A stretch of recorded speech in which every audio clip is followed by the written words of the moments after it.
చెప్తున్నా మేడం, చెప్పండి సార్. ఇది ఇక్కడి నుంచి ప్రారంభించి 4 సార్లు ఈవెంట్ చేయాల్సిన బాధ్యత, అంటే 2023, 24, 25, 26 4 సార్లు కూడా వాళ్ళే అదే సంస్థ నిర్వహించాల్సిన బాధ్యత ఉన్న ఒక సంస్థకు ఇచ్చినప్పుడు, ఒక్కసారి కాగానే వాళ్ళు వైదొలుగుతున్నప్పుడు, అంటే బాధ్యత నుంచి వైదొలుగుతున్నప్పుడు అసలు 1 రూపాయి కూడా ఫైన్ వేయలేదు మేడం అప్పటి ప్రభుత్వము, బీఆర్ఎస్ ప్రభుత్వము. 1 రూపాయి కూడా. ఒక చిన్న ఎంఎస్ఎంఈ వర్క్స్ కాంట్రాక్ట్ చేసి ఒక 3 నెలలు లేట్ అయితేనే లిక్విడిటీ డ్యామేజెస్ అని, పెనాల్టీస్ అని, ఆ క్లాజ్ అని, ఈ కాజ్ ఫోర్స్ మెజర్ అని వాళ్ళకు దాదాపు 10-15% కట్ చేస్తారు.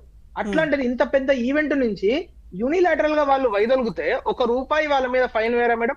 వాళ్ళు కట్టాల్సిన డబ్బులు, అంటే ఎవరైతే నెక్స్ట్ జెన్ అనే సంస్థ కట్టాల్సిన డబ్బులను ప్రభుత్వము, అప్పుడున్న ప్రభుత్వము, బీఆర్ఎస్ ప్రభుత్వంలో కేటీఆర్ గారి డిపార్ట్మెంట్ తన భుజస్కంధాల మీద వేసుకొని హుటాహుటిన ఇంకొక ఎన్నికల కోడ్ అమల్లో ఉన్నప్పుడు, ఇంకొక నెల రోజులలో ఎలక్షన్స్ అయిపోయి రిజల్ట్స్ వస్తాయి, మన ఈ పార్టీ వస్తుందా ఇంకో పార్టీ వస్తుందా తెలియనప్పుడు హుటాహుటిన ఎవరో కట్టాల్సిన డబ్బులను తను ప్రజాధనాన్ని హెచ్ఎండిఏ అకౌంట్ నుంచి ట్రాన్స్ఫర్ చేయడం ఎంతవరకు కరెక్ట్ మేడం?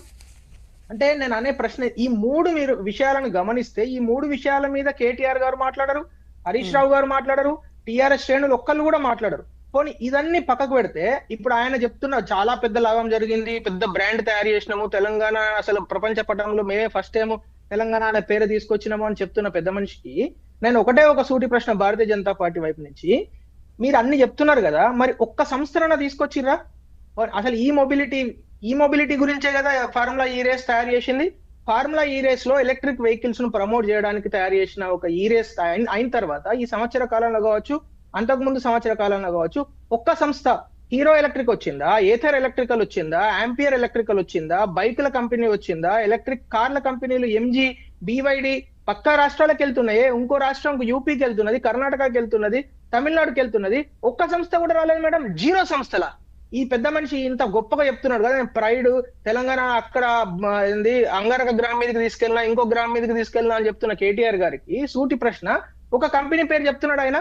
పోనీ దీని వల్ల ఈ 2 కంపెనీలు వచ్చినాయి, ఈ 100 మందికి జాబులు వచ్చినాయి, ఈ 500 మంది తెలంగాణ బిడ్డలు దీని మీద కష్టపడి బతుకుతున్నారు అని చెప్పడానికి ఆయన దగ్గర ఒకటి ఉన్నదా మేడం?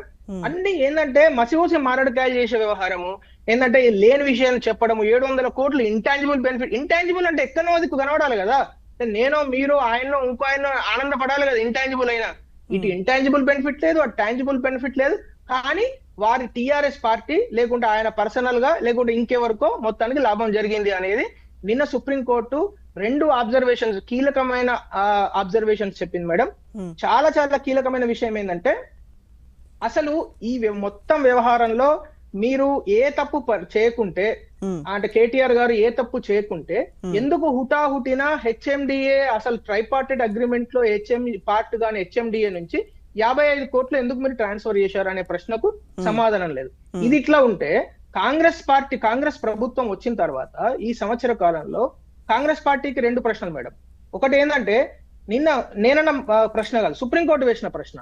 ఫార్ములా ఈ హోల్డింగ్స్ కంపెనీ ఏదైతే ఉందో, అంటే 55 కోట్లు తీసుకున్న కంపెనీ, అంటే ఏవైతే 55 కోట్లు ఎవరికైతే ట్రాన్స్ఫర్ చేసో బెనిఫిషియరీ కంపెనీ, ఆ కంపెనీ పేరును ఎందుకు ఎఫ్ఐఆర్ లో మీరు చేర్చలేదు?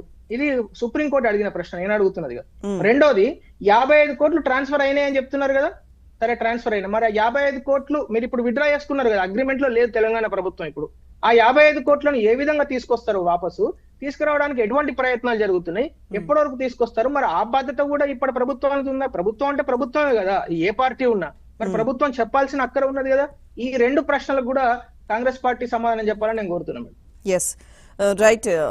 అరవింద్ గారు, కన్నర్వింద్ గారు, ఇప్పుడు అమర్నాథ్ గారు కొన్ని ప్రశ్నలు వేశారు. సుప్రీంకోర్టే చెప్పింది ఏదైతే, అంటే ఈ ఫార్ములా కేసుకి సంబంధించి ఈవెంట్స్ నిర్వహించాల్సినప్పుడు ఒక ఈవెంట్ వైదొలితే కనీసం వేయాల్సిన ఫైన్ కూడా